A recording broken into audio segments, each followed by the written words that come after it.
Welcome to Fast and Hard with your hosts, both Matt Tyner and Will Pritchard. Good evening, ladies and gentlemen. This is Matt Tyner and Will Pritchard here with Fast and Hard. Welcome back. This is episode 8, and as we've always said, we really like to thank everybody for their continued support and continued listening. It does a body well to look at our numbers and see them continuing to rise. So thanks very much. You must be telling some friends and or we're giving you the subject matter that you want to talk about. This week, got some interesting things happening. We dive into the energized approach and we touch base with the energy source of respect. Mike Melnik takes us through his ideas, concepts, and basically trade secrets regarding respect and how to improve on that particular energy source. And trust me, it's one that I constantly battle with. You know, it's important. It's important, and I think it's something that, as a society, if we just shared more respect with one another, we'd be in a much better place. So hopefully you'll take a listen to that. Next, we've got Mark Eber. Mark is a longtime Towson supporter, a very successful businessman, and a Towson alum. So he takes us back through his career, and it's very colorful. Quite the father. He's a girl dad. He's got 4 daughters, so it was fun listening to him discuss all of that. He's got his head on his shoulders in the right place, and it's wonderful to be around great people like that. Wouldn't you say, Will? Oh, I completely agree. It was something just to have him share his time with us, because that's a guy that's torn between family and 4 offices all over the United States. So incredible. And then we had a chance to go down memory lane with Dave Cassard. And for those of you that don't know, Dave is one of the only father-son combos here at Towson in our athletic archives. Dave's son, Andrew, played for Coach Gottlieb and myself before he hung it up. And Dave, of course, played for Coach Billy Hunter and for Mike Gottlieb, and was one of the 4 regional teams to ever participate in a regional here at Towson. So great conversation. We ran a little long with Dave, but nonetheless, he just has a lot to say and a lot to thank Towson for. So stay tuned. Those guys are coming right up. So this week, there were 3 teams. Virginia, Richmond, and Umass. The Richmond game, unfortunately, canceled due to the weather. So let's first dive into Virginia. So Virginia racked up 10 runs between the first and second innings. What were some of the good things that you saw that came out of that game, despite Virginia leaping out to that huge early lead? Well, if you look at the Virginia game and just try to break it down, after giving up 6 runs in the first inning, it would have been very easy for everybody to have just, tucked their tail between their legs and said, we're done. But I think we competed the full game. We scored a couple runs late. So it just was a tribute to our guys not getting down. And you have to look at that particular program having had one of its better years. Oh, my gosh, their start is just incredible. They're the 10th ranked team in the country, and that might be a little low. I mean, they might, or high. They might be a little bit better than that. Their starting lineup had 1 guy hitting under 300. So the young man that hit the home run, I mean, it was his 15th or 13th of the year, and 50 RBIs already. And I'm like, my goodness, man, that's a career year for any player, and to do it in 20 games, that's getting it done. It's getting it done. So they might be a little bit more talented than us, and certainly on a roll. And if we learned anything about this game of baseball. It's a contagious game. So when you're hot, you're going to stay warm for a while until you start to cool off, and you will. And when you're cold, you stay cold for a while, and then you start to get hot. So that's where we wanted to springboard from a loss like that into a competitive game with a team probably at a little bit more evenly matched. Richmond, we were really looking forward to that because they're good. They're out to a 12-5 start, but we just felt like we matched up with them pretty good. And to get rained out, very unfortunate, but it brought us back home. We got a full night's rest. It was a crazy trip. I don't know if we'll ever do that again. For some reason, our guys were just exhausted. We had a fire alarm go off in the middle of the night, so that got us out in the parking lot at 3 a.m. And Yikes. I don't know about you. I can't go back to sleep after something like that. So No. we were. I couldn't either. Yeah, we were really hurting that next day. So maybe it was good that it did get rained out. We came home. We worked out a little bit that afternoon. Got some things accomplished, and then really had a good workout on Thursday getting ready to play UMass. So take us from there. Yeah, so let's go into Friday's game against UMass. 7-9 win for Towson. 2 home runs that game. Yeah, I think you started to see Towson's springtime start to change. And when it changes, it has an adverse effect on us. And it's interesting. For my first 4 years here, we were not built with the offensive punch that we've got this year. So when the wind blows in, it actually played to our advantage. Now with the offensive punch that we've got, when the wind blows in, it plays to our disadvantage. And as the temperature started to drop, the wind started to pick up and blow in the rest of the Friday and Saturday and Sunday. There were balls hit on Friday that should have gone out. The 2 that were hit were crushed. I mean, just absolutely blitzkrieged. And I think that might be, it's not our MO. We're certainly not going up there trying to swing for home runs, but it's the byproduct of these guys getting stronger, putting their work in the cage, understanding that the launch angle that they need to work with to incorporate that into their game, and that's through the analytics and Coach Benoit. They're doing a great job of Tanner Biagini and Coach Benoit working with our players, and our players are understanding it a little bit better. I was going to say, with being at that game myself, shooting highlights of the game, that was one of, I think, probably some of the better baseball performances I've seen from Towson in a little while. Would you agree? Yeah, but there's still some things that we needed to clean up that day. We're wind blowing in, but Jack McLaughlin and Bryce Frederick both absolutely crushed those balls.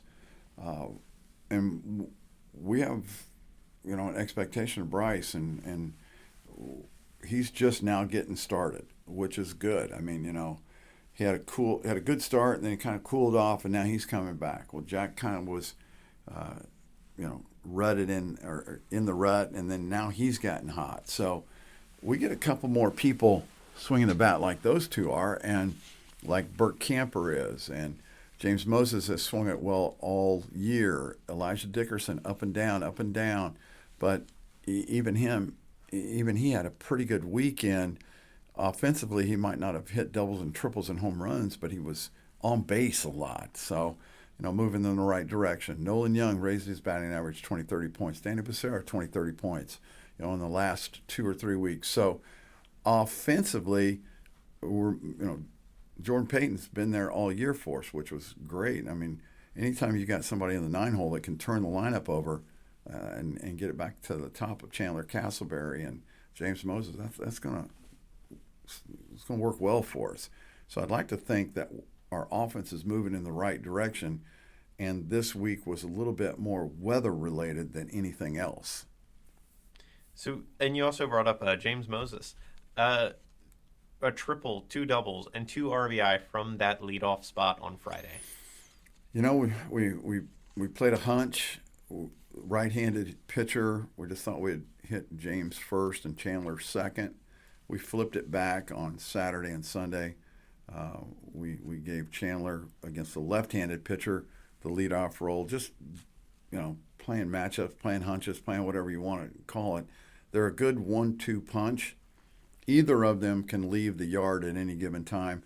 Either of them can give you a double, and obviously either of them can lay down a bunt as well. So those are a right-handed and a left-handed weapon that we haven't had in a while here. So kudos to them, and they're not going anywhere. So they're going to be fixtures in that 1-2 hole.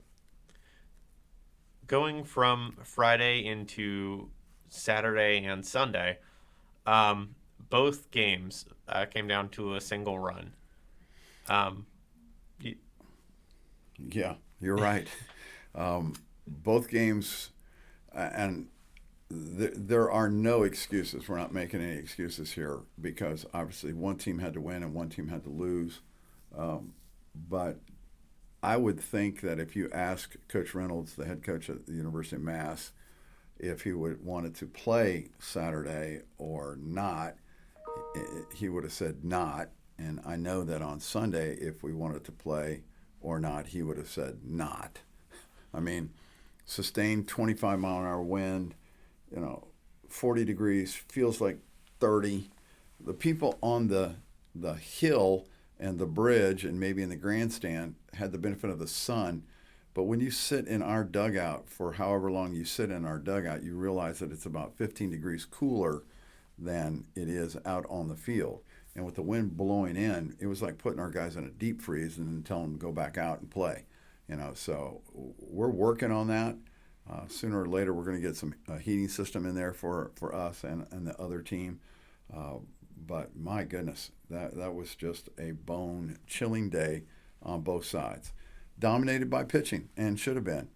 I think they scored 4 runs on 5 hits on Saturday, something like that, and we had our normal 10 hits. We just didn't get it done. I mean, we had our opportunities and did not get it done. I think if you look back with bases loaded, 1 out, we're hitting under 100, this year, which we have to flip the script to that. Those are the at-bats that have got to start producing some runs, because if we do that, that takes the pressure off the pitching staff and the fielding and every aspect of the game, because you're going to score a crooked number. Instead of putting a 1 up or a 2 up, we need to start putting 3s, 4s, and 5s up, and we did that on Sunday. Unfortunately, we just didn't get it done, So hats off to UMass. They played hard. They played gritty. Play them 10 times. I think we beat them 7 out of 10. But we played them 3 times, and they took 2 out of 3 from us. So, it's a learning experience all the way. Our non-conference essentially is over. We play a Maryland team tomorrow, and they're off and running. A great year. But it's conference time. So it's what we call the second season. And this is where it begins to matter. Not that the 8-16 record doesn't matter. Not that the 8-16 record we're not disappointed with that, but we are.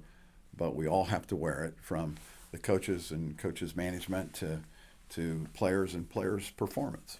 We're all in this together. So we flip the script. We start tomorrow, and we go after the Maryland Terrapins. Well, good luck to you and the rest of the team taking on Maryland tomorrow.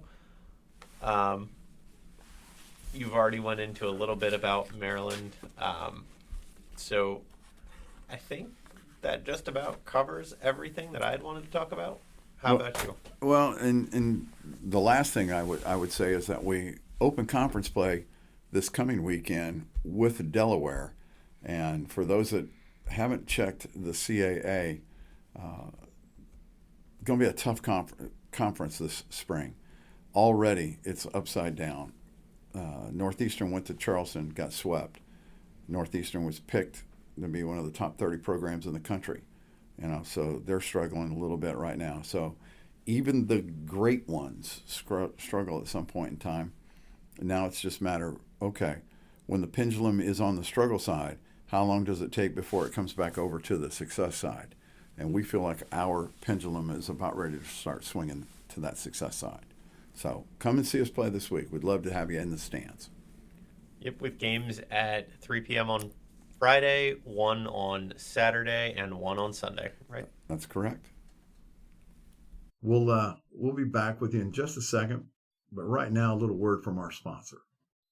This segment's brought to you by Towson alum Chris Russ, your real estate specialist. You can find Chris at chrisruss.com or call him at 410-908-7723.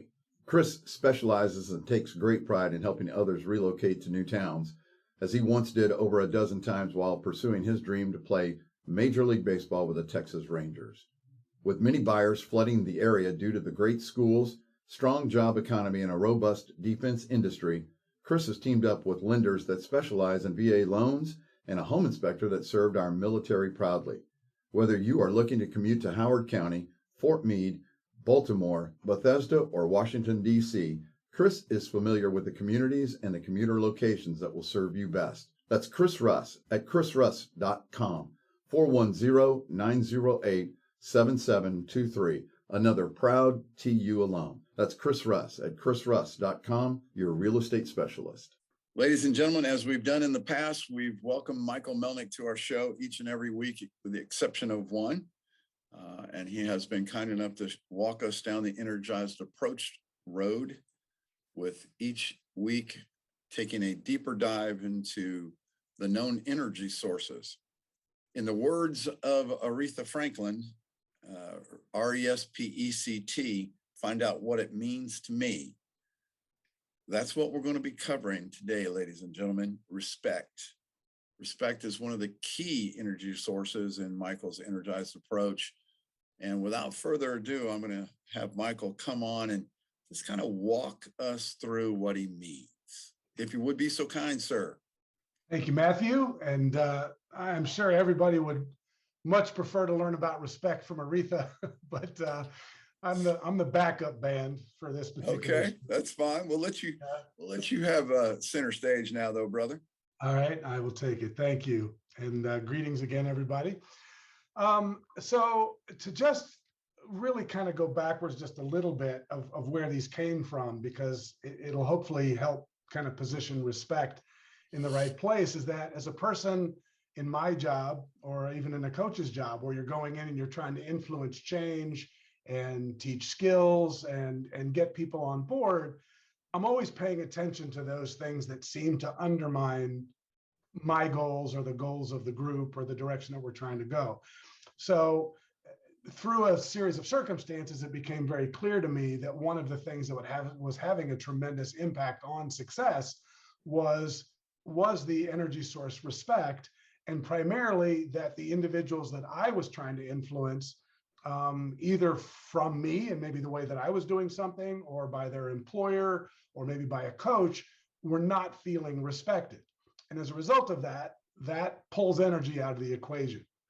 So the hard part about respect is that it's one of the more subtle energy sources. It's a little bit more open to interpretation, because I think all of us can relate to having a conversation with somebody and they're going, oh man, what you just did, you disrespected me.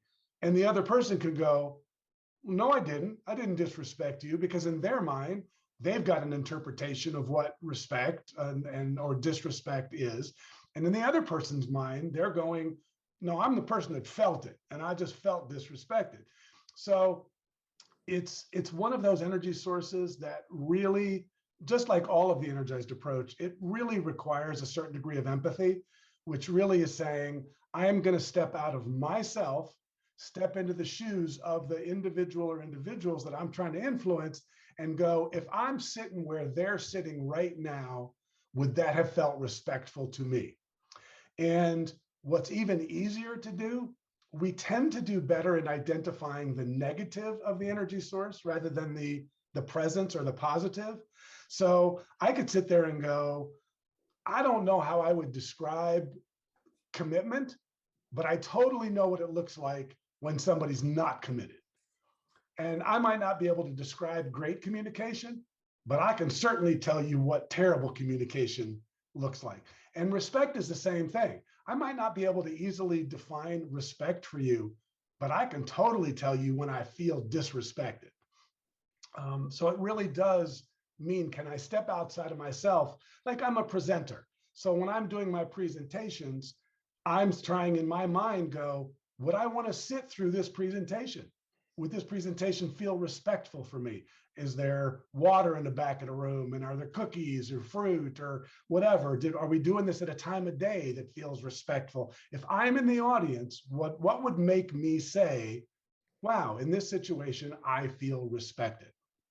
And it's one of those things, again, where it's not that it's a major, major boost when it's present, but what really happens is how it pulls away from what you're trying to achieve when it's not there, right? Because, go ahead. Could you say that about most of these energy sources, though? Probably so, but I just think this one's a little bit more subtle. It's one that we take for granted, that if I'm not consciously disrespecting you, then I'm not paying attention to whether or not what I'm doing feels respectful to you or not. I'm just assuming we're good. When you're walking away going, God, I got totally dissed in that conversation or in that interaction, or I just feel totally disrespected. And it's going to come out in some probably sideways response.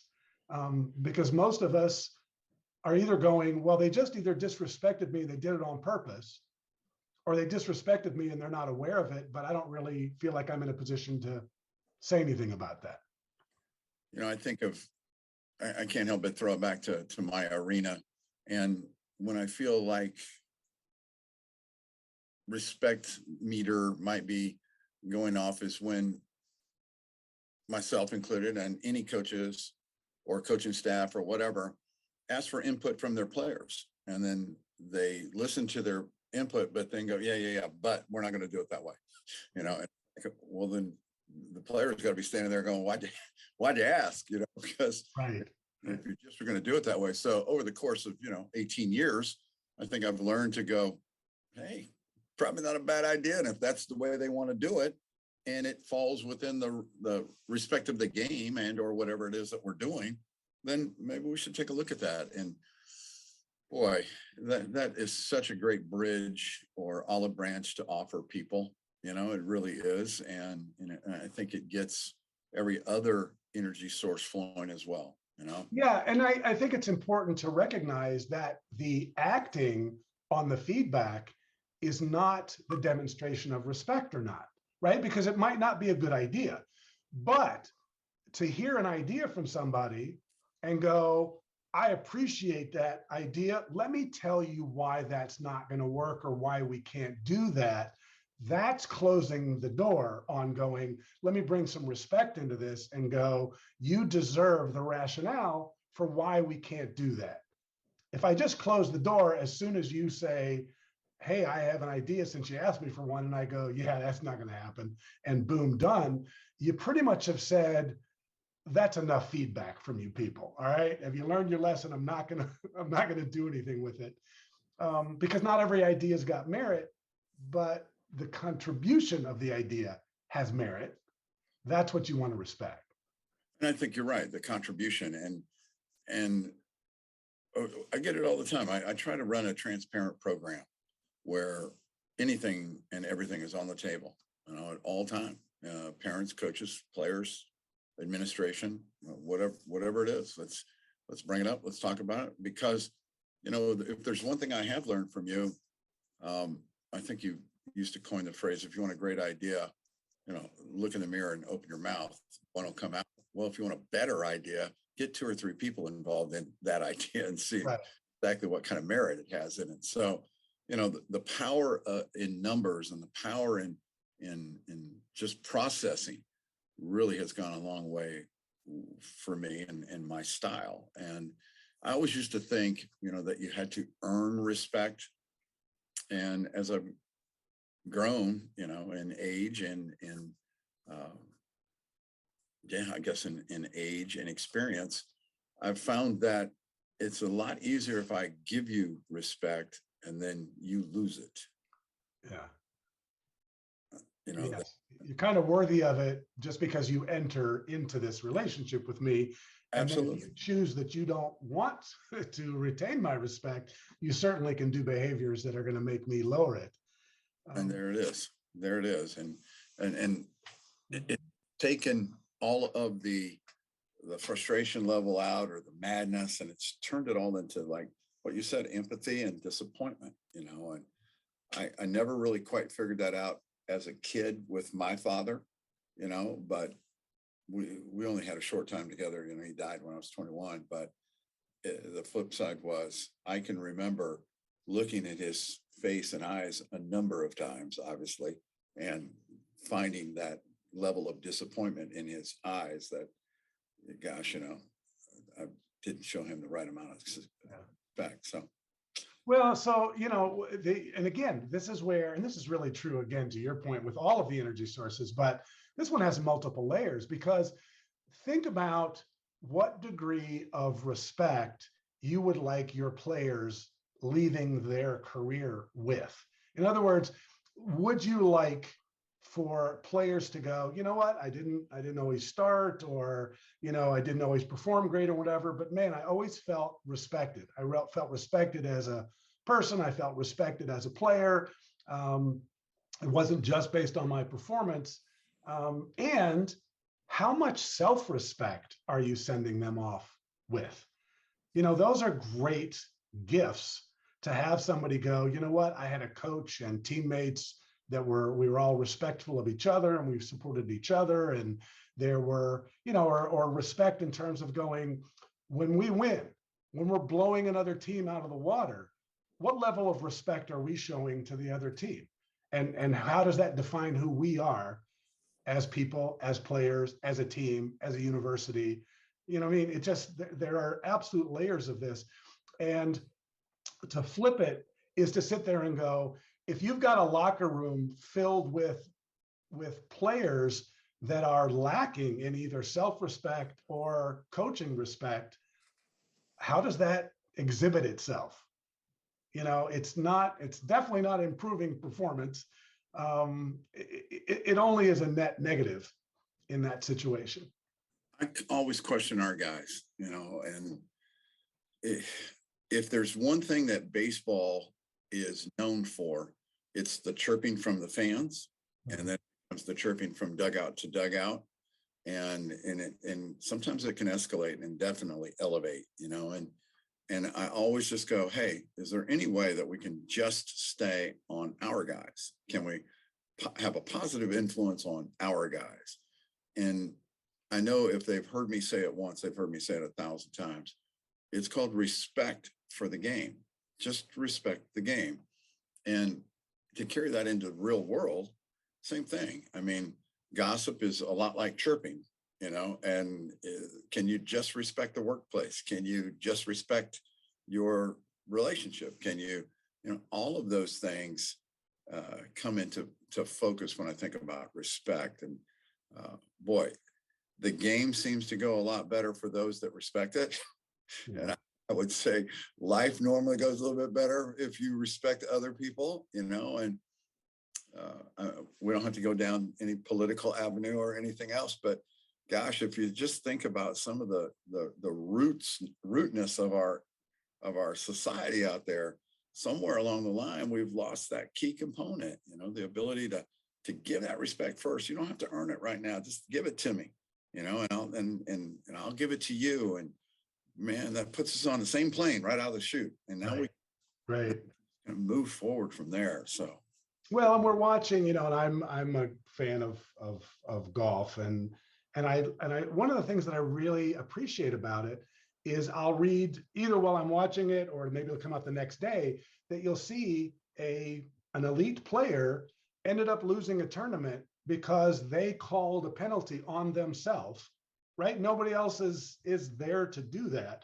And it's this respect for the game and the, you know, the rules that nobody else, I mean, this is just self, because that individual wants to wake up the next morning with a sense of self-respect of going, winning this tournament by not calling that on myself. How do I respect myself when I get up in the morning? But then it carries over to those of us that are watching and going, God, I have a tremendous amount of respect for this individual for the choice that they made. More so than if they had won the tournament. That doesn't, winning is not what gives me, oh my gosh, I respect them. It's how that happened. It's the behaviors that cause that. And that's true whether teams are winning or losing. There are teams that lose with a tremendous amount of respect and going, you know what, our heads are up, we're shaking hands, we're moving on, we're learning from it. And I'm like, wow, I can really respect that. And that is a trait that I would love to emulate and or teach. You talk golf, I can't help but be taken to the ice and watch hockey, you know, and the thing that used to amaze me is there are 3 20-minute periods with intermissions in between. And for those 20 minutes that they're on the ice, it's gladiators, you know, on skates. It's just ridiculous how they want to tear each other's head off. And then at the end of the game, each team lines up and they skate past each other and the high five and the, you know, the great job and the whole 9 yards. Holy cow, you know, 17 seconds ago, you had this guy down on the ice. But the game changes and it's just, you know, that to me is sportsmanship. You're willing to compete. And I think, you know, as I've said from the beginning, all of these energy sources that we discuss, we find them in the professional world. We're trying to certainly find out if we can see them in the athletic world. Well, guess what? It's also in our world. And that's why I wanted to have Michael on and at least delve into it from that perspective so that everybody can just start thinking a little bit more about what we do on a daily basis. And I think it's okay if we question our behavior, you know, each and every day that we live and strive to be better, do our own little personal inventory, you know, hey, was I respectful today? And your definition of respect is probably going to be a little bit different than mine. You know, you were brought up differently than me and all of that. And I've been involved in athletics all my life and you've been in the professional world. But, you know, when it comes down to it, what does respect mean? Kindness, trust. What else? Well, and again, the definition of that, to your point, which I think is a good one, is that my definition of respect in my relationship with you is not only defined by me, it's defined by you. If I'm not paying attention to you and acting in a way that you are demonstrating to me either feels respectful or disrespectful, then that in and of itself is disrespectful. I mean, it's a little bit of a loop there, but it forces us, unfortunately, most of us, and I'm included, do not find out that we've been disrespectful until we see the response to it, right? Well, at that point, energy's already been pulled out of the equation and it may be salvageable or not. So the reason for the energized approach is to go, any of this that we can do before there's a cost, any attention that I can give to communication and commitment and accountability and respect ahead of time is going to put me ahead of the game because we're working on so many other things. You're working on hitting and fielding and all of this stuff. And now I have to repair the damage that's been done by not attending to one of the energy sources. It's just a lot of extra work to have to do that. Yeah, I agree. Well, in your hierarchy of sources, there are a number of, I'm not going to call them minor sources, but you know, if you're looking at it from a linear perspective, feeds into respect. What? I'm sorry, ask that question again. From a linear perspective, in other words, I've looked at your manual and had a chance to read through some stuff. And if I am, you know, correct me if I'm wrong, but it seems like a couple things funnel up to respect. And I wonder if you don't get into them, because that's what we want to cover here, but Sure. with our audience, define what it is that I'm trying to define for you. Sure. Well, so the first few energy sources, commitment, communication, consistency, and accountability, are kind of what we call the essential. Those are the building blocks. You pull one of those out and programs fail. They just don't underperform. It just doesn't work, and things implode or whatever. When you get to respect, these are what we kind of call a little bit more of the ancillary. They're certainly recommended. Programs will suffer, but they tend to not suffer to the same degree as without the first four. But things like that we'll touch on, inclusion, right? Meaning engaging people in discussions and engaging people in decision making at whatever level's appropriate. Flexibility, meaning if we're finding that one approach isn't working, are we willing to tweak it? Or are we just going to go, no, this is the way we've always done it, whatever. When we don't do those things, then we're really not respecting what works in the worlds of the people that we're trying to influence, right? If I'm sitting there going, I'm not involved at all in the decision-making process, we've done it this way and they're never going to change it.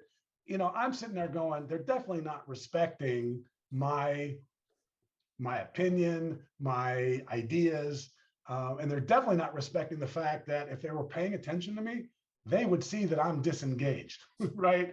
I'm just going through the motions now because they're really not paying attention to the people that they're trying to invite to the party. And that's where I sit there, just as a kind of a fun story that I share with my clients. But I said, we go out and we say to a group of employees, we've got a mandatory training program at 3:00 in the afternoon, a mandatory safety meeting. And if you thought of it this way, if I said, Matt, hey, I'm going to have a party this weekend, right? Because when I invite you to training, I'm throwing the party, right? I'm the company and I'm saying, come to my party. Well, if I'm inviting to your party, you might say, there going to be any food? No. Is going to be any music? No. We going to play any games? No. Going to be anything to drink? No. There going to be any kind of entertainment of any kind? No. Well, then you might look at me and say, well, then I'm not interested in coming to your party. But at the corporate level, I get to go, too bad, dude, it's mandatory. I can invite you to my party and it can be a terrible party. And I'm sitting there going, now, imagine that you're inviting people to this party and it's not mandatory. That the only way you can get people to attend is to make it fun and engaging and interesting and personal. And now let's imagine that your salary at your company depended on 100% participation at this party. Would you do anything differently?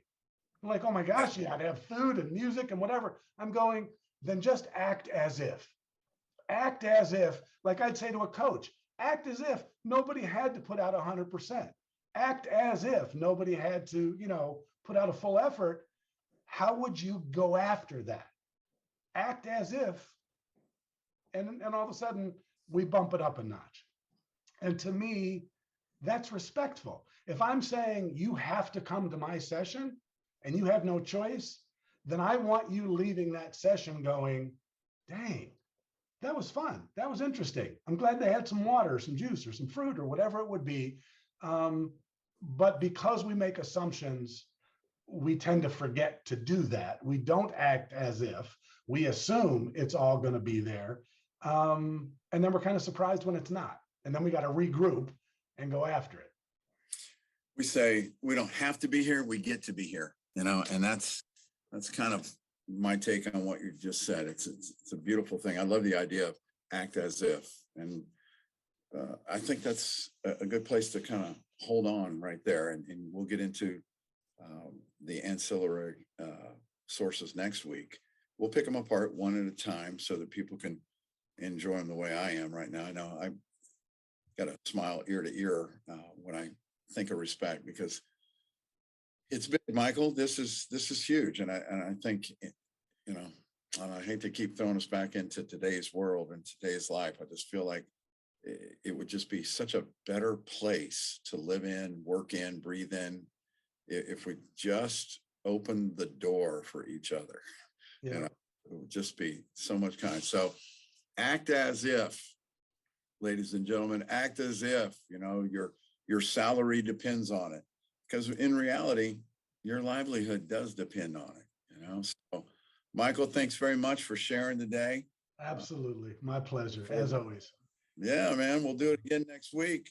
Ladies and gentlemen, Michael Melnik, the Energized Approach, going through respect with us today. Thanks again, big guy. Have a good week, and we'll see you next week. All right? Looking forward to it. Thank you all. Thanks, brother. We'll see you. Ladies and gentlemen, my next guest is a Towson alum, and he's just gone on to just monumental heights in the business world, and we're very, very proud of him and his accomplishments. So I'm going to bring Mark Eber on the show for us this afternoon. And before I touch base with him, I just want to kind of reiterate this. He's homegrown talent. He left Delaney High School and came to Towson, and then just did some wonderful things from the professional side, as he also accomplished some great things here at Towson, and we're going to speak to him about that. And it just warms my heart to talk to homegrown talent that have gone on and just achieved some great stuff. So, ladies and gentlemen, please welcome the big guy, the big hitter on the golf course, the big pitcher on the baseball field, Mark Eber. Welcome to our show.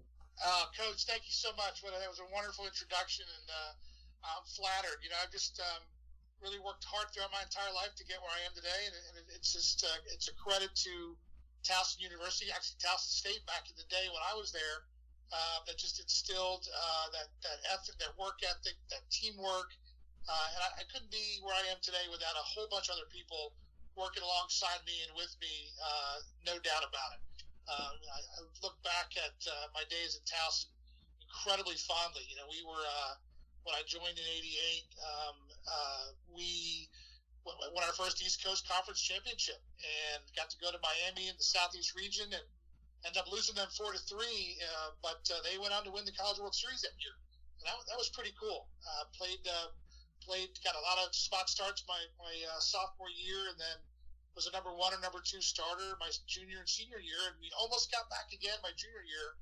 We were up 2-0 on Ryder, and then we ended up losing 3 straight after that to foil our bid to go back to the NCAAs. But what a great team we had. And I also remember living off of Belvedere Avenue, what we called the baseball house back then.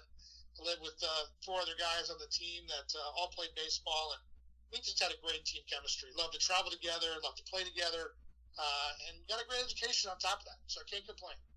Well, that's awesome. Now, you are Baltimore born and bred, and I know I use that word loosely. It's not really Baltimore. You come from what area of this county?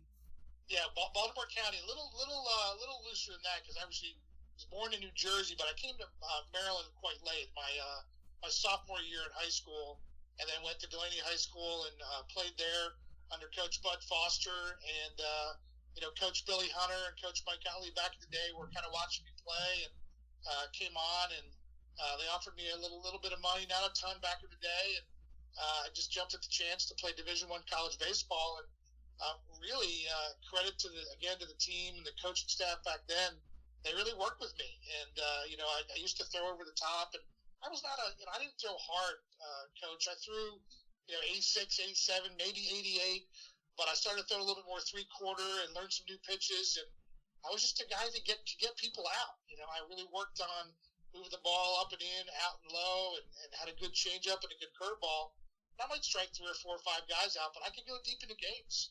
And I think, if I'm not mistaken, Coach, you might have to check your record books. I still might be second on the all-time lowest ERA list in Towson history. Well, haven't seen a guy in a while, but a 3.53 ERA over my career there.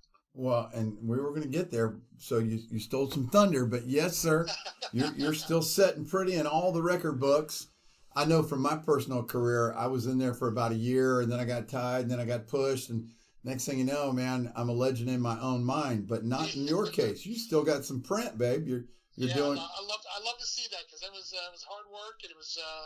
But again, I had a great catchers and great infielders and great outfielders that could catch those fly balls, those hard ground balls, and I was throwing those those down low pitches, and they were swinging at him and knocking him around the field. But got a lot of good outs, had a lot of great buddies, and I think I may have shared with you, Coach, too, that we about 12 of us still get together every year and go play golf in Florida together, our 1988 team, and celebrate a little bit. Just have some fun times with those guys. Well, and you bring up a great point. Part of, and I talked to our team about this last fall. I said, hey, here's what we owe each other.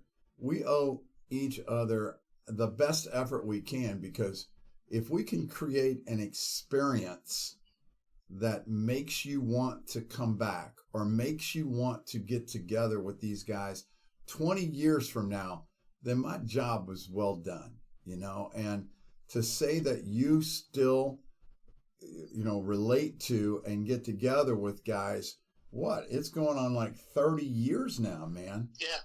And that's the best part of it. And I'll tell you what brought us together. We weren't doing it we've only been doing it the last 3 or 4 years, and it really stemmed from your first pitch dinner when our team got honored a couple years back for that 1988 run to the College World Series, at least the regional College World Series.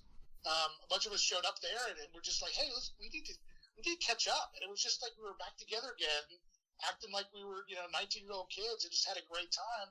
And from then on, we've been getting together every year. We set up our own group chat. We talk about baseball and football and life in general, and catch up on other people's lives. And I still got these 11, 12 guys that I now talk to on a regular basis. Credit to us back in the day, but also to the first pitch dinner, which has been a great experience for people to come back and really champion Towson baseball. Well, thanks very much for giving us that shameless plug there. And ladies and gentlemen, we'll definitely get back to a first pitch dinner. We canceled one this year extremely late, and it was just COVID driven. We just didn't feel like it was the right thing to do or the safe thing to do. So we'll get that back. And I can remember that first year when we did that. Mark, do you remember? We were trying to put on a program, but you guys were all in the back, and you were competing with the microphone, but I didn't care. Yeah, we couldn't stop talking. It was incredible. I think there were about 16 of our team showed up. It was just phenomenal. Yeah. Some of these guys I was talking to on a regular basis regardless, but there were 13 of them or 12 of them I had not seen in 30 years, and that was incredible. It was. And I thought that was because I had a lot of people go, hey, look, just let's get 50 guys together and we'll each write a check for $500. And I was like, well, yeah, that's the easy way to do it. But you're not going to build any kind of rapport. You're not going to build any kind of tradition. You're not doing it that way. And you're going to sooner or later exhaust everybody like, oh, God, people are going to try to hide from me. I said, give me one shot at this first pitch, and let's see if we can get it rolling. And that was such a great event for us. There were 275 people at that event. Yeah, and I'll tell you, we look forward to it now, all of us, and the folks that are generally in the area. Even a couple guys will come in from out of town. We had a guy flying to that first dinner from California. We had no one had seen him in 30 years, and it was just great to catch up with people and see where their lives have taken them. Pretty amazing stuff. I'm glad you're doing it that way, because it really gives people an opportunity to give back to the baseball program, the university, and catch up with guys that they really had a great time with and learned so much with over the years playing baseball. And you're right. When I went to Miami this year to open our season, my roommate from college came down to Miami, and that's the first time we had been in Miami together since an alumni game, like 1986, 87, maybe, something like that. So over 30 years ourselves, we had not been back. And I remember setting up at our hotel out on the deck, just talking about old times. And I looked down at my watch and I said, okay, boys, I don't drink anymore. So I got to watch everybody else enjoy themselves. But it was like 2:30, and I said, okay, that's it. I got to go. But God love them. I mean, I love that time in my life, and it sounds like you guys did too. We were the same way, and it was like old times. The stories we told, and we went on. After the first pitch dinner ended, we all went to the Charles Village Club, and we ended up closing the bar down, and we just had a great time with wives or significant others. Who else was there? And they heard the stories, and many of them heard them all before, but yeah, that's part of the fun, part of the lure. And I'll tell you, that's what brings everybody back together. And it's just incredible to share those stories and like it was yesterday. That's what baseball is about. It's about your team and sticking together through thick and thin and riding out the tough times. And it's just great to reconnect with people. So that's fantastic. Great. So you go from TSU here, Towson State University as it was called back then, and then you get into the real world. So what was that transition like? Yeah. So while I was in school, I also worked part-time at Shepherd Pratt Health System. I was a marketing intern there. And once I graduated with my degree in marketing communications from Towson State, I got a full-time job there. And I worked there for about 5 years. And then a guy by the name of Dave Emery, we were on a board together for a local association. He said, "Hey, I've got this small company. I'm really kind of getting going here. I need a senior person." Senior person, me being like 26, 27 at the time. He said, why don't you come and join me? I'm like, okay, sounds great. And so I joined him. It was Dave, myself, and 2 other young employees right out of college. And here we are today, 250 people, 4 offices, did $45 million in revenue this past year, and growing, and just having a blast. It's been an incredible experience. And again, I look at it from a work ethic perspective and sticking with something and just using all your abilities that you learn through college and through life, and putting your smarts and placing bets in the right places and betting on the right people. And our company's been successful because we hire people that know things more than we do, and hire people that are smart and strategic and funny, but that can collaborate and work in that team environment. And I'll tell you, Coach, the other thing I've done over the years, we've got a pretty, this is a call out to all your players and other people that listen to this program that are in school now. If you're in the communications, marketing, advertising field, we take 12 to 15 and pay them interns every semester, spring, summer, and fall. And I'll tell you, this summer coming up, I've got 5 D1 athletes interning from us, just from my connections to people I know. So anybody's interested, please reach out to me directly. We are looking for really smart students who can come in and work hard and really hone their craft in the marketing world. And I'll tell you, it just goes back to the hiring process. If I've got resumes that are equal on paper, and I've got one person who's either been a student athlete, I don't care what division, or has been in the military, there's just something to that person. It just shows competitive spirit. It shows a work ethic. It shows sacrifice. There's just something, not that other people can't be great, but I found over the years that student athletes just rise above and can do more for you in the working world than some other folks of similar educational background. Wow, that is a strong statement to make. And ladies and gentlemen, you heard that here first. I mean, that's phenomenal. I know. Unfortunately, Will's over here shaking his head like going, "I'm calling Mark as soon as this thing is over." And I'm like, call me, please. I will definitely give him your contact information, because he's got it going on. He's a good kid, and everybody's a kid to me right now. You're a kid to me, Mark. Heck, I mean, so I think that's phenomenal to give somebody an opportunity to learn from a very, very successful company in this area, but yet have the opportunity. You're in LA, Philly, New York, and Baltimore. Is that right? That is correct. And we now, because of COVID years and really trying to go where the talent is, we've got 45 people, what we call as WFAs, working from anywhere.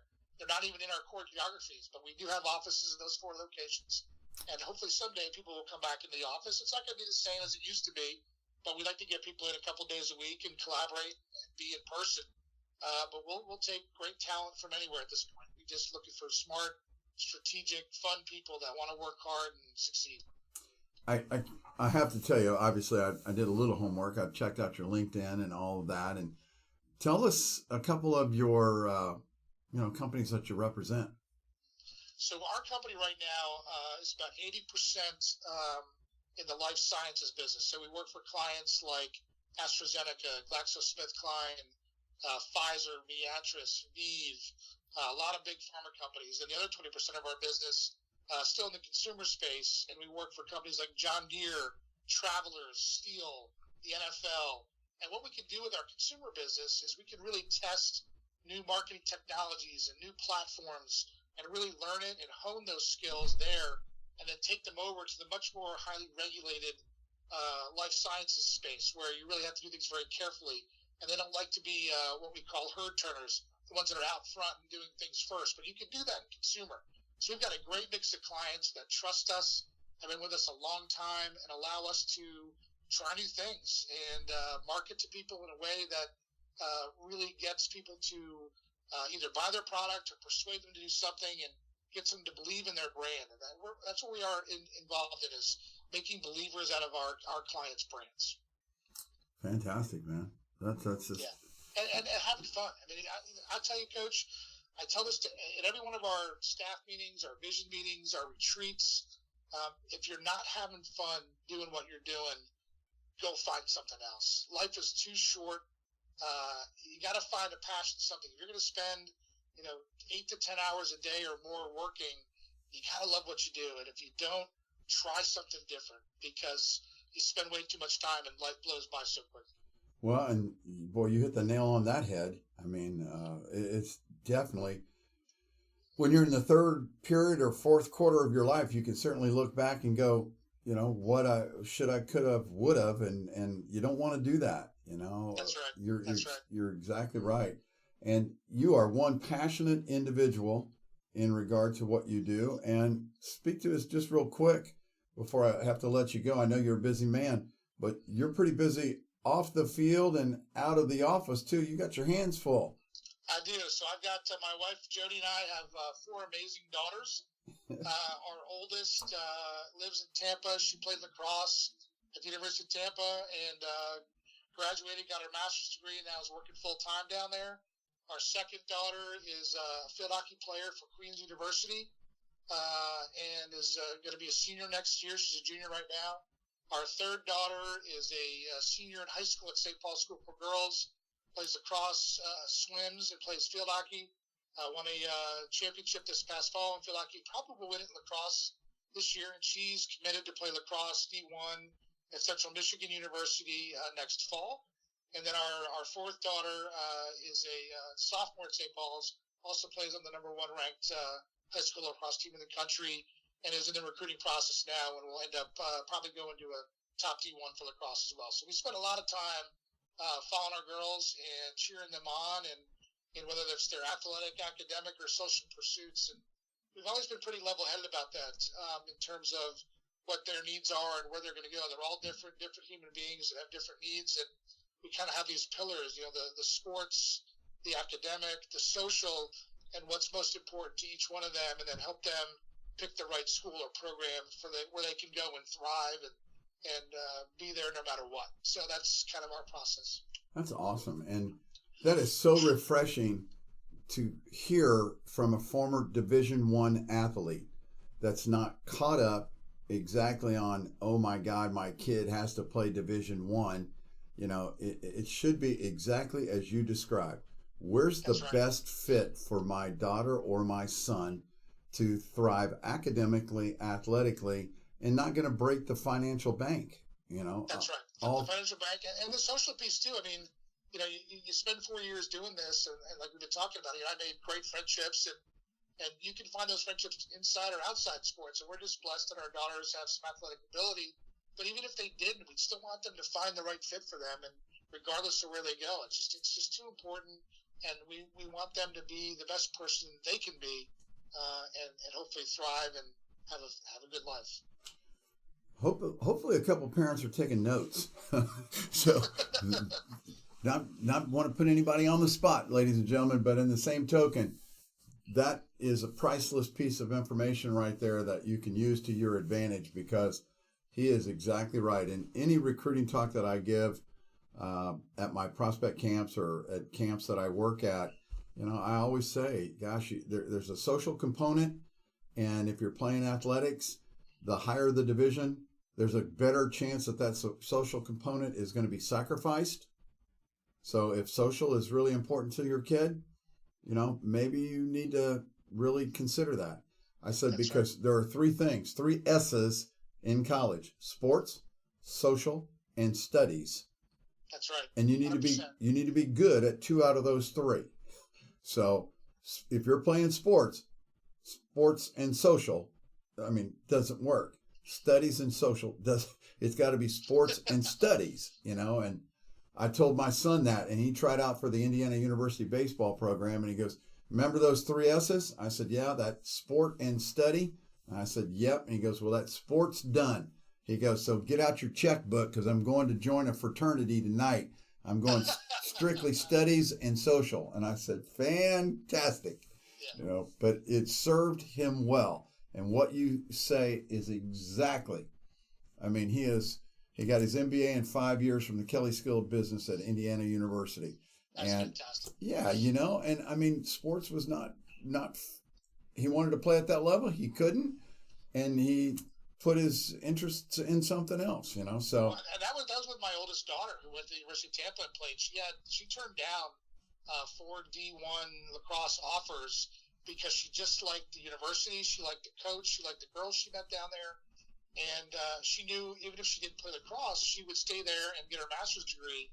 And I'll tell you, Coach, she was one of those kids. She was a shooting star. She came out as a freshman, was a starter, led the team, or was third in scoring.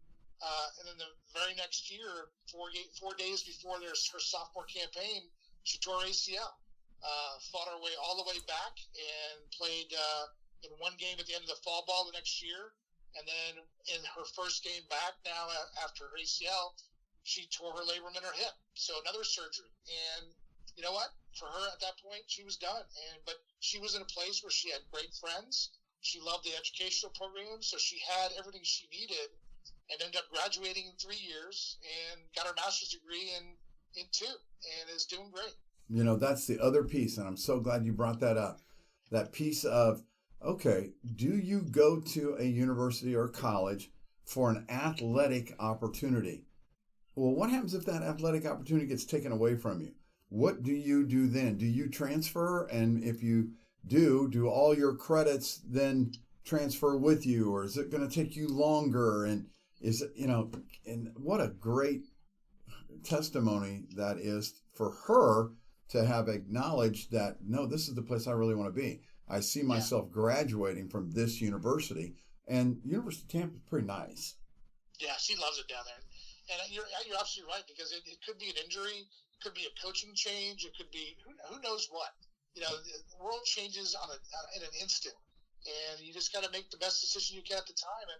And we help guide our daughters, but at the end of the day, they have to make the decision that's right for them with our guidance. But we can really do a lot to help to steer them in the right direction.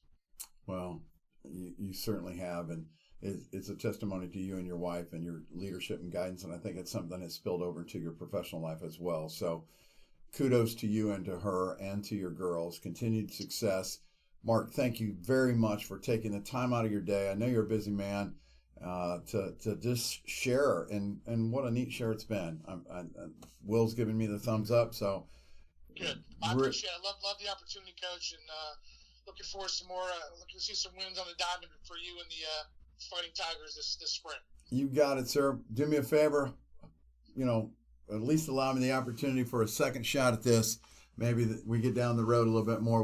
We'll just check in with you for a quick update, how things are going and all of that. But, God love you. You're a great girl dad. I just feel for you when you have to write those checks for all those weddings. Appreciate it, Coach. Take care. Thank you. All right. You take care, too. We'll see. Bye-bye. We'll be back with you in just a second. But right now, a little word from our sponsor. Hey, well, it looks like we've got a new sponsor. And the Jungle Cat would like to thank the fine team at Capital Seaboard, the top distributor of fresh produce and seafood in the Mid-Atlantic region. Capital services the top chefs in restaurants, hotels, caterers, and kitchens from Philly to Richmond. They're a chef-driven, highest in quality company, proudly serving the region with over 90 vehicles delivering 6 days a week. And thanks very much for that sample of lump crab meat. Can't wait to dive into that after tonight's show. What do you think, Will? You ready to try some? I'm ready. Great. Well, thanks again to the people at Capital Seaboard for their fine and continued sponsorship. Ladies and gentlemen, my next guest is David Cassard, and Dave is a Towson great. He was on a couple phenomenal teams back in the 80s.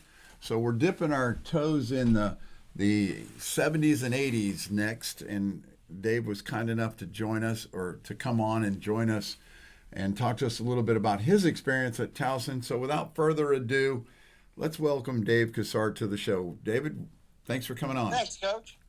Thank you. You were born in Annapolis, Maryland, and played your high school ball down in the Galesville area. Is that correct?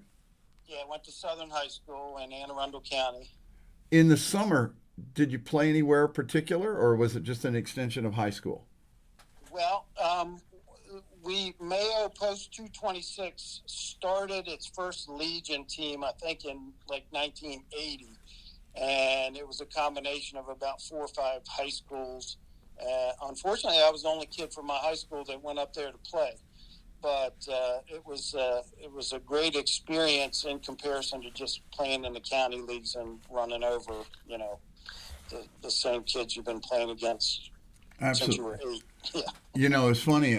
Back in my era, in the 70s, Legion ball was basically all we had. But you had to be a pretty good player to even get looked at to try and play Legion ball. And I would imagine in this talent-rich community, and certainly your area where you grew up, it was probably the same case.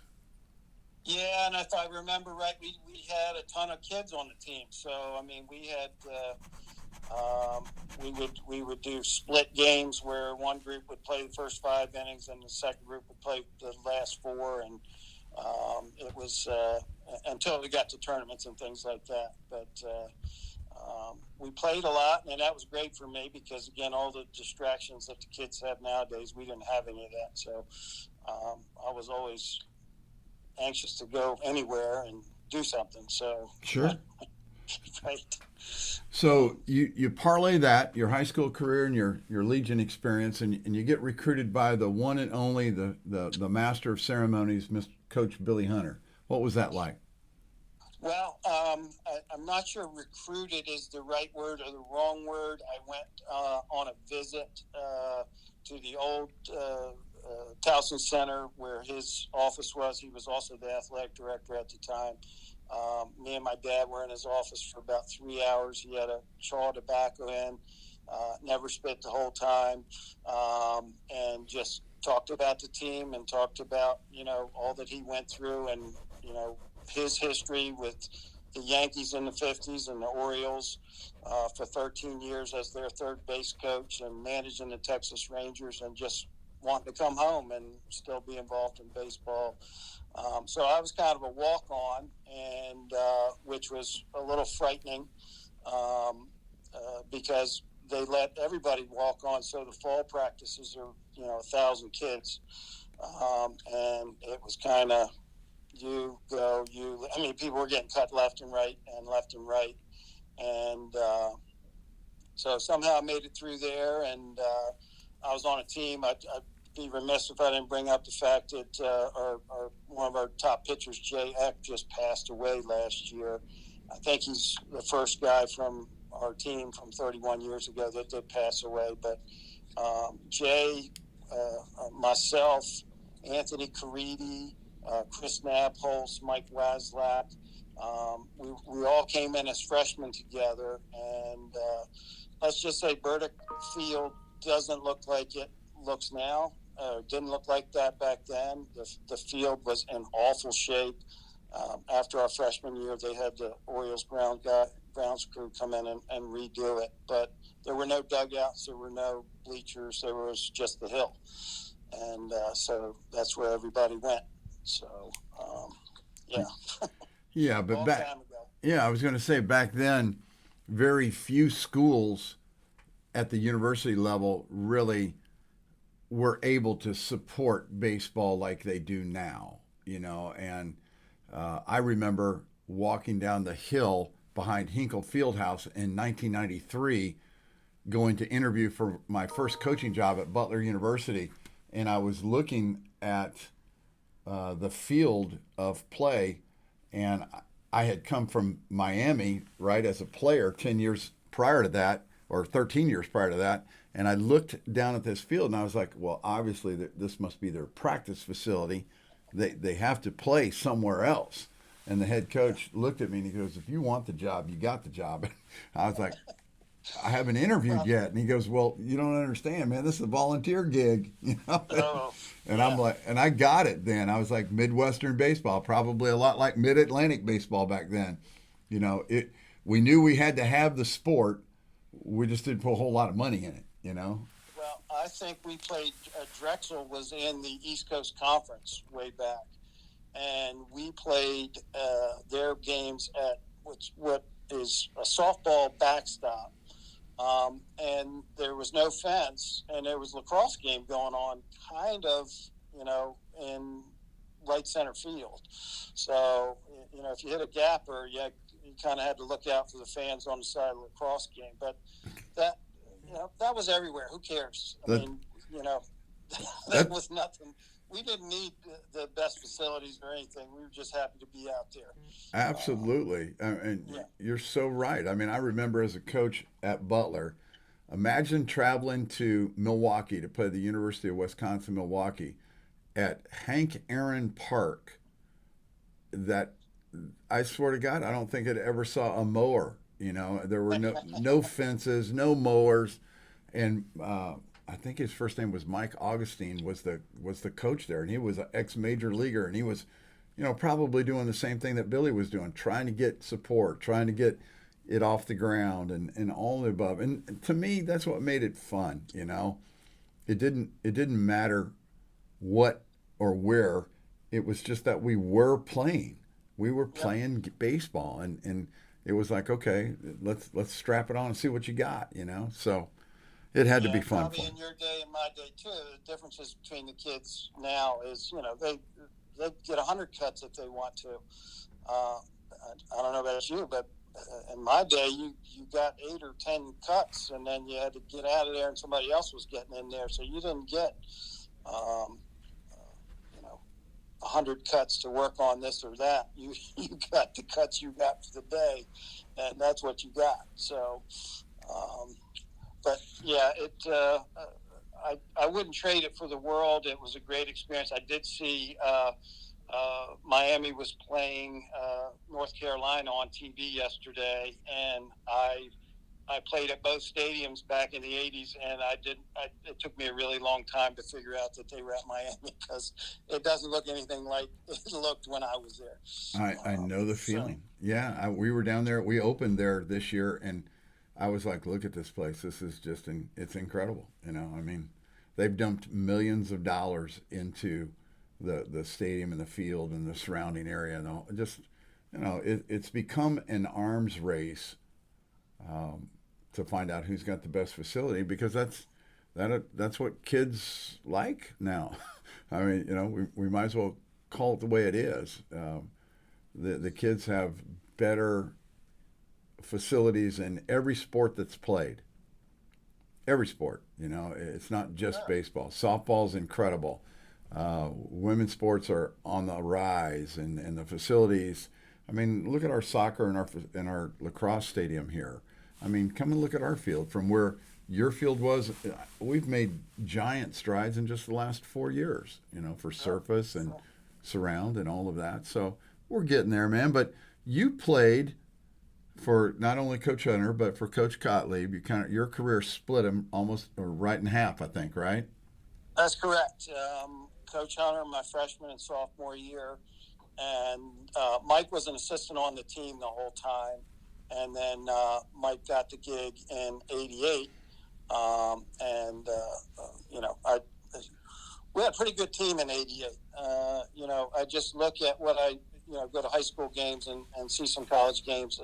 You know, if you hit a ground ball to third base, Mike Waslak made the play, and you didn't think about it. If you hit a ground ball to shortstop, Kevin King made the play, and you didn't think about it. You hit a ground ball to second, Walsh made the play, and we didn't think about it. We were fourth in the nation in fielding percentage, and nobody knew it until somebody pointed it out about 5 years later. We just, you know, and we hit. I mean, we hit '88, we only had one guy that hit under 300, and we hit a lot of home runs for back then. I'm sure you hit a ton at Miami, but we had 4 or 5 guys with 6 or 7 or 8 home runs, which is a lot of home runs in a 40-game season. And then we played against each other in the summer leagues. So Reisterstown had a league that Marty Smith, who was an assistant coach, ran, and Wegline and his crew were over at the Anglin, and I was on a team in Annapolis. So we'd be playing against each other all summer. So, Robbie Smith would try and hit me when he was pitching, just, we'd laugh. But you can't do that anymore. Well, yeah, it's the fun is almost out of it. It's so organized, and everything's got to be just perfect. I mean, whew, it is different. It is different. But in that career of yours, you had the opportunity to play on that '88 team, and I remember my first year that we did the first pitch dinner.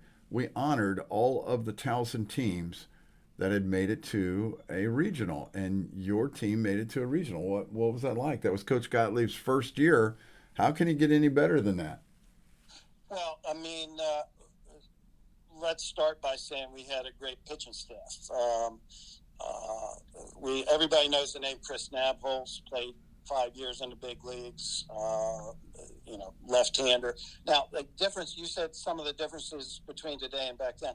It was very rare that we saw somebody throwing, over 90, 92. Most of the pitchers we faced back then were 86, 87, and that was bringing it. Now, when I compare that to my sons, we went his first weekend with you was, or not with you, but with you, was with New Mexico State, and they had a guy throwing 96. And I'm like, boy, if we get him out of here, well, then the next guy comes in, he's throwing 94. They get him out, and the next guy's throwing 94. They did have a guy that threw under 92, and back then it wasn't that way. But we traveled in vans. It wasn't luxurious in any way, shape, or form. I think we got $8 a day meal money when we go on trips. We didn't do 3-game series like you all do now. We did conference double headers on the weekend. So basically, Jay and Nabby pitched our conference games. But then, we had a Joe Shiner and a Mark Eber and a Steve Del Judas that, and a Larry Rayner, who was a freshman, who won our weekday games.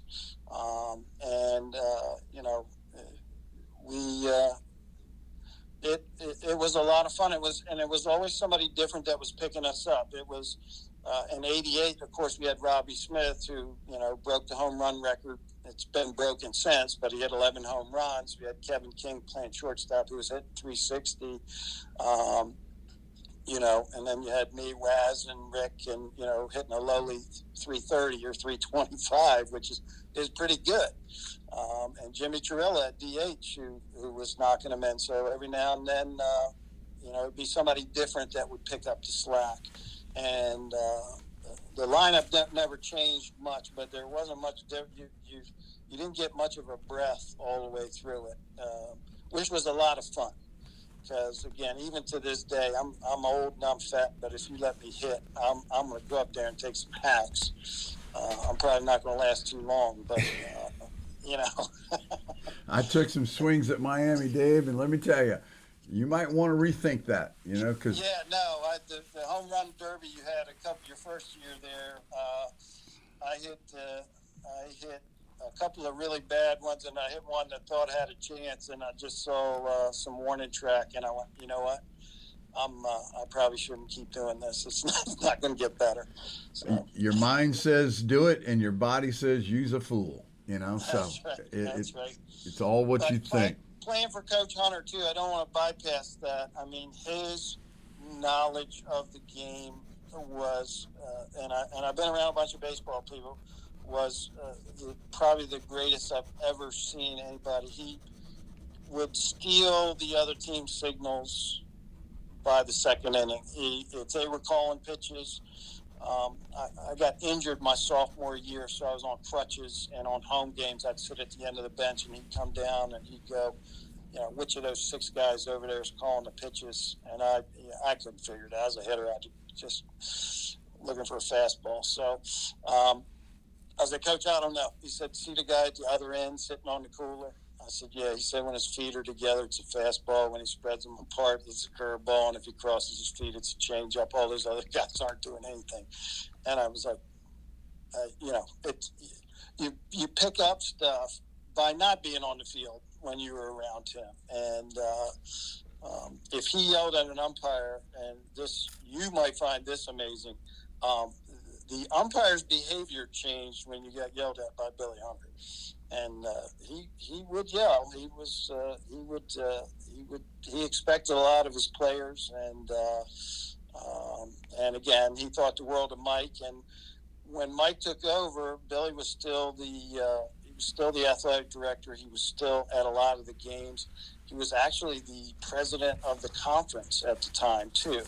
So he had his finger in a lot of stuff. But he would come to our games and sit on a bench and talk to people, and it was a good time. I made lifelong friends. Waz was in my wedding. Jay was in my wedding. Juice was in my wedding. Rick was in my wedding. We kind of been doing the raise your families thing, and we're all starting to get to the age where our families are grown up, and we've reconnected. Actually, the 30th anniversary thing really helped us reconnect, and appreciate your help and helping put that together. And we've been on 2 golf trips to Florida since then. A couple of us have gone over to Ocean City and played some golf, and just kind of when we get together, it's like old times. So it's like 30 years ago. Nothing. We bust each other's chops the same kind of way, and have as much fun as we did back then, which was all about being together. As you know too, as a baseball player, every date I ever tried to have my freshman, sophomore year, damn game went into extra innings by the time I got home. I'd missed the date or something like that. So, hanging out with the boys and meet us at Schaefer's at 11:30 was kind of more of the regular routine. 11:30, man, that's curfew, bro. No, that's starting time. That's starting time. You get home, you take a nap, you do your work, and then you go uptown about 11. Oh my gosh, you guys are something. You played on a great team. You went to Miami and played in a regional in 1988. That had to be something. That was awesome. Of course, we won the conference on like May 8th or 9th or something like that. And we didn't go to Miami till the end of the month, like 25th or 26th. We went literally 3 weeks of playing inter-squad games. It was terrible. And, baseball, to me, if you got to play it all the time. If you're not playing it all the time, or, take a day or two. Most 2 days when I was playing would be what I would take off. But to keep sharp and keep everything else. So we go to Miami. I don't know how many people were in the stadium, but, it was, I'd say 5,000-10,000 people rooting against us. At night, we hadn't had any night games on AstroTurf. We hadn't played any games on AstroTurf. And it was your old AstroTurf, which was, you are familiar with the old AstroTurf from Miami. It was cement. I think Harry Group hit a triple, which was a kind of a over the shortstop's head and in front of the left fielder that hit the ground and bounced up over the left fielder's head for a triple. It wasn't the nice, easy turf that you have now, but the game was it was televised. There's a copy of it somewhere. I took it up to Danny Crowley's office, and I want to get it on disc or on tape so it can be shared a little bit more than what it has been.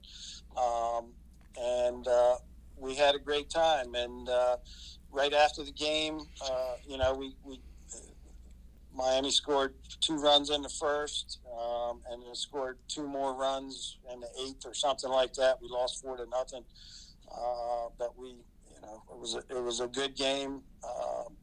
We immediately got drug tested afterwards, so we had to get carried off campus to go someplace else. A couple of guys from Miami were real nice to us and kind of told us the place to go. So we went out after that to where they told us to go, and it was a good time for sure.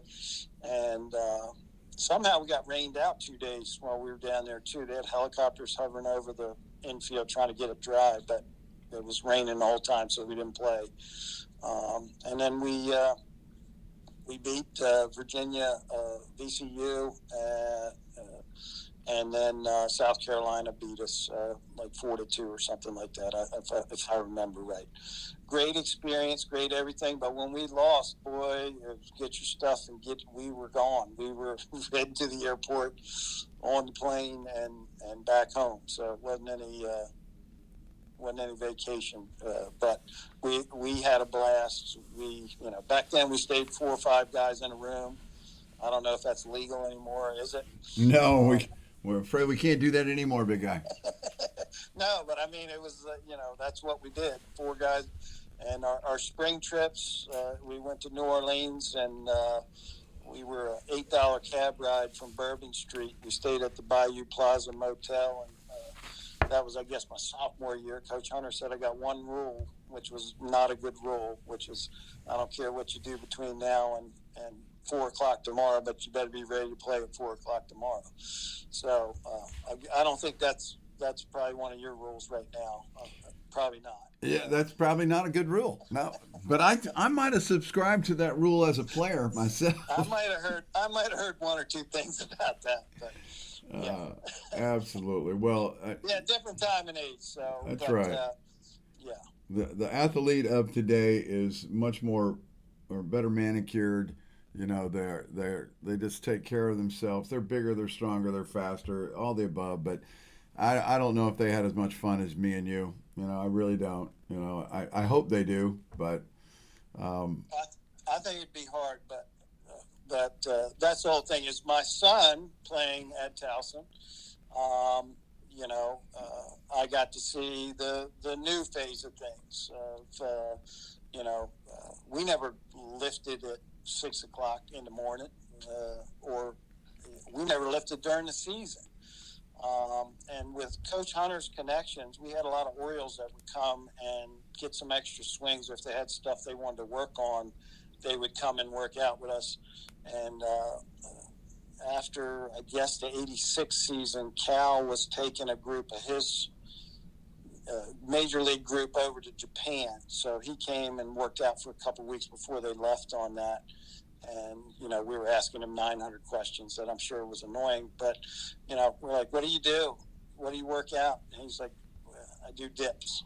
It's the only thing I do. So Cal Ripken in 1987 workout program was dips, and that was it.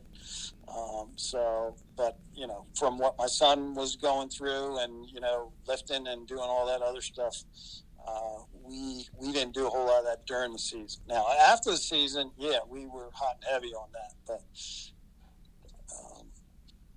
Yeah, it's a yearly program now. All the sports physicians and psychologists and psychiatrists and nutritionalists and everything else, they've got us on this fast track, and if you're not part of it, then your train's not leaving the station. Yeah, we had different kind of psychologists. They were other players. Well, and a little different.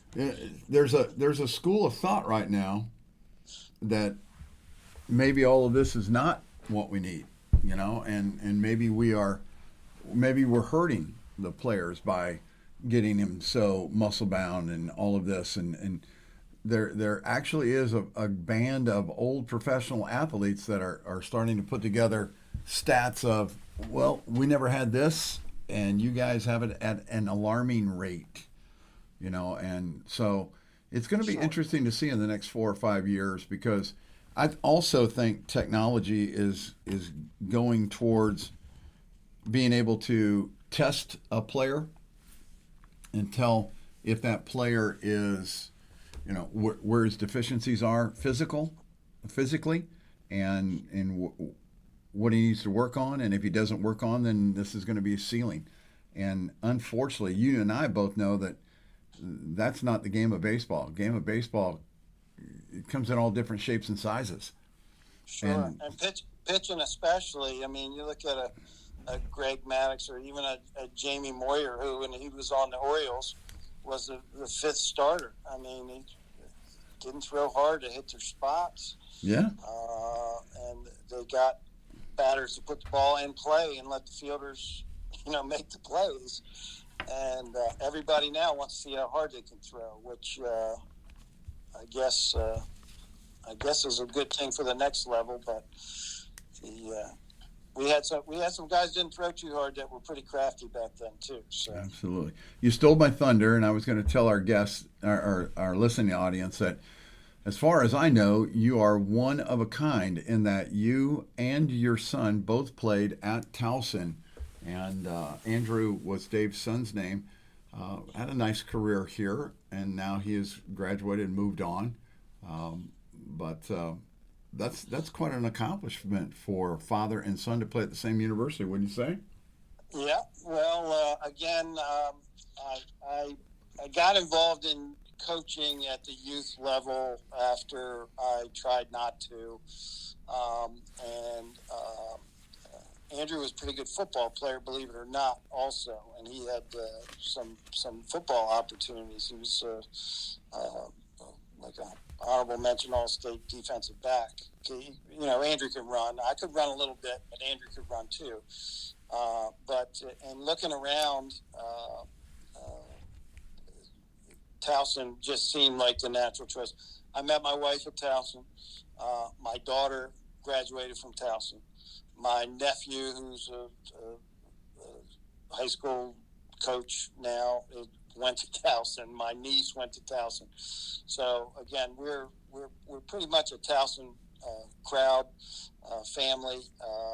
We were happy that Andrew got to go his freshman year.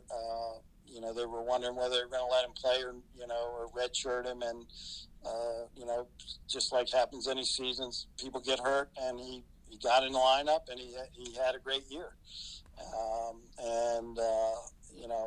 So it's a great experience. He made a lot of good friends. It's really good for us as parents with the games being pretty close, even though we were, about ready to go broke, flying to New Mexico, flying to Boston, flying to South Carolina, flying to all the places that you guys played when he was playing for you. But again, now it's gone. Now it's over, and we miss it. But we were happy that he got the experience. We were familiar with it. We walk around the campus. We can't believe what it looks like in comparison to what it looked like when we were there. It's just the Union. Burdick did not look like that. Burdick was an old rundown building when I was there.